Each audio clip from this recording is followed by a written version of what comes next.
മണ്ഡലവിശേഷങ്ങളുമായി ഇനി മണ്ഡലകാലം.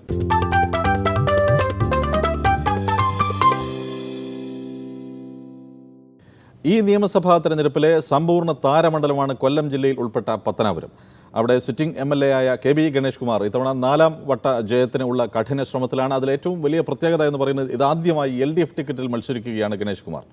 ഈ ഗണേശിനെ അട്ടിമറിച്ച് മണ്ഡലം UDF പക്ഷത്ത് നിലനിർത്താനുള്ള അടവുകളിലാണ് സഹപ്രവർത്തകനും സുഹൃത്തുമായ നടൻ ജഗദീഷ്. അതേസമയം BJP സ്ഥാനാർത്ഥിയായ രംഗത്തുള്ള ഭീമൻ രഘു ആകട്ടെ തൻ്റെ സുഹൃത്തുക്കളെ ഒന്നും കടന്നാക്രമിക്കാതെ വികസന വിഷയങ്ങളിൽ ഊന്നിയുള്ള പ്രചരണം ആണ് തുടരുന്നത്. പത്തനാപുരത്ത് നിന്ന് മഞ്ജിത്ത് വർമ്മയുടെ റിപ്പോർട്ട്.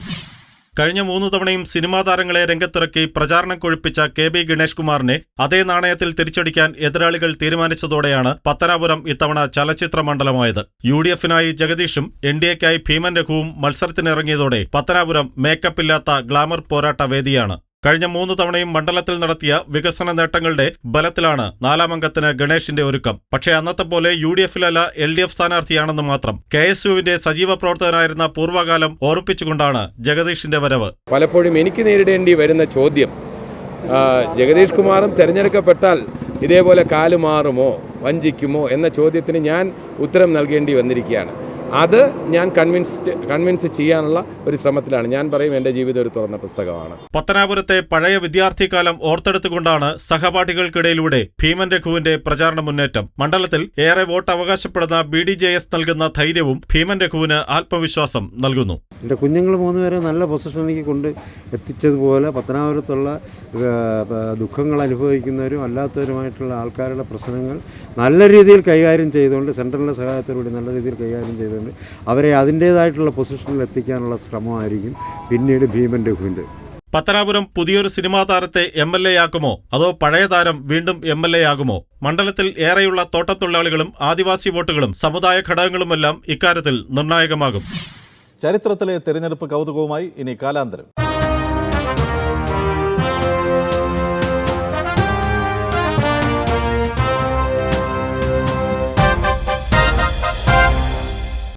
ആയിരത്തി 1987 തെരഞ്ഞെടുപ്പ് കാലത്ത് കോൺഗ്രസിന് എതിരെയുള്ള ഏറ്റവും വലിയ പ്രചരണ ആയുധം പൈപ്പ് കുംഭകോണം ആയിരുന്നു.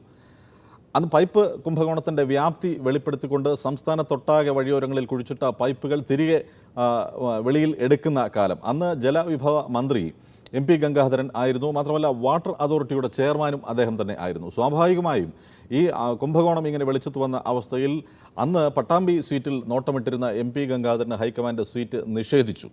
പക്ഷേ ഗംഗാധരൻ വെറുതെ ഇരുന്നില്ല. ഗംഗാധരൻ ആ തെരഞ്ഞെടുപ്പിൽ എന്ത് രാഷ്ട്രീയ തന്ത്രമാണ് പയറ്റിയത് എന്ന് പറയുകയാണ് മഞ്ജിത്ത് വർമ്മ ഇന്നത്തെ കാലാന്തരത്തിൽ. പൈപ്പ് കുംഭകോണത്തിന്റെ വ്യാപ്തി വെളിവാക്കി സംസ്ഥാനത്തൊട്ടാകെ കുഴിച്ചിട്ട പൈപ്പുകൾ തോണ്ടിയെടുക്കുന്ന കാലം. MP ഗംഗാധരൻ പൈപ്പ് കുംഭകോണത്തിൽ വെട്ടിലായ സമയമാണത്. സ്വാഭാവികമായും ഗംഗാധരന് ഹൈക്കമാൻഡ് സീറ്റ് നിഷേധിച്ചു. പട്ടാമ്പി നോട്ടമിട്ട് ഗംഗാധരൻ നീക്കങ്ങൾ നടത്തിയ സമയത്താണ് ഈ തീരുമാനം. അന്ന് ഗംഗാധരന് പറ്റിയ അമളി എന്ന പേരിൽ കേരള കൗമുദിയിൽ അദ്ദേഹത്തിനെതിരെ ഒരു വാർത്ത വന്നു.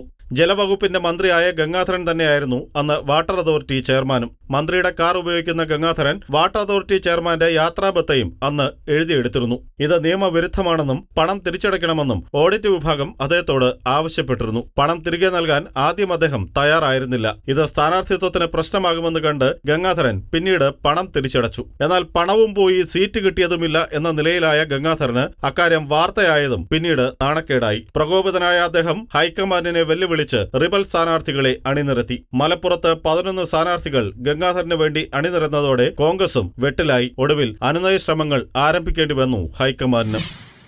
കാർട്ടൂണിൽ ആക്ഷേപഹാസ്യത്തിന്റെ മൂർച്ചയുമായി ഇനി TK സുജിത്തിന്റെ കാർട്ടൂൺ പങ്ക്തി വരയും ചിരി. CPM-ൽ കാര്യം എന്തൊക്കെ പറഞ്ഞാലും പ്രസംഗം കേൾക്കാൻ ആള് കൂടണമെങ്കിൽ പ്രസംഗവേദിയിൽ VS തന്നെ വരണം. ഈ പൊള്ളുന്ന ചൂടിൽ 93-ാം വയസ്സിൽ VS-നെ കൊണ്ട് സംസ്ഥാനം മുഴുവൻ പാർട്ടി പ്രസംഗിപ്പിക്കുന്നതിൻ്റെ രഹസ്യവും മറ്റൊന്നല്ല. VS ആകട്ടെ വളരെ സന്തോഷപൂർവ്വം ഓടി നടന്ന് പ്രസംഗിക്കുകയും ചെയ്യുന്നു. പക്ഷേ ഈ തെരഞ്ഞെടുപ്പിന് ശേഷം LDF-ന് ഭൂരിപക്ഷം ലഭിക്കുന്ന സാഹചര്യമാണ് ഉണ്ടാകുന്നതെങ്കിൽ അന്ന് ആര് CPM-ന്റെ മുഖ്യമന്ത്രി ആകണം എന്നുള്ളത് സംബന്ധിച്ച് തർക്കമുണ്ടാകും. ഇത്തരം വിഷയങ്ങൾ ഇപ്പോൾ ചർച്ച ചെയ്യേണ്ട എന്ന് യെച്ചൂരി പറഞ്ഞാലും ഇത് VS-ന്റെ മനസ്സിലുണ്ട്, പിണറായിയുടെ മനസ്സിലുമുണ്ട്. ഈ കാര്യങ്ങൾ മനസ്സിൽ വെച്ചുകൊണ്ട് വേണം ഇന്നത്തെ വരയും ചിരിയും കാണാൻ.